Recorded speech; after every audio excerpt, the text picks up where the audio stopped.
তোমরা কিছুক্ষণের জন্য কিউতে হতে পারো আর একটা ফ্রি থ্রো অ্যাটেম্প্ট করতে পারো। আর যদি তোমরা তা করতে পারো তাহলে আমরা তোমাদের একজন সাবস্ক্রাইবারকে বিনামূল্যে সাইবার ট্রাক দেবো, আর তোমরা চ্যালেঞ্জে ফিরে আসার সুযোগও পাবে। কিন্তু যদি তোমরা মিস করে যাও তোমাদের সাবস্ক্রাইবার কিছুই পাবে না আর তুমিও বাদ চলে যাবে। ওরা এতগুলো সাইবার ট্রাক কি করে এক জায়গায় আনলো? আমি কোনোভাবেই এই শটটা মারবো না। এটা খুব রিস্কি। ফ্রি থ্রো খুব সহজ হবে ভাই। হ্যাঁ খুব সহজ হবে। আমি এখানে থাকতে চাই, তাই এটা আমি করব না। সবাই বোঝার চেষ্টা করছিল যে প্রথম চ্যালেঞ্জে রিস্ক নেওয়া উচিত হবে কিনা, কিন্তু তারপর মার্ক রোবার এটা করলো। জেমি, আমি যাচ্ছি। আমি ফ্রি থ্রো এর জন্য যাচ্ছি। এটা কি হলো? ব্যাকগ্রাউন্ডে একবার সব ইউটিউবারদের দেখো। ভাই, এ তো আরো টেনশন হচ্ছে।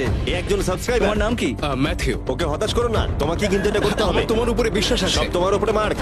তুমি কি তোমার সবচেয়ে বড় ফ্যানকে সাইবার ট্রাক জেতাবে নাকি দুজনেই এলিমিনেট হয়ে যাবে?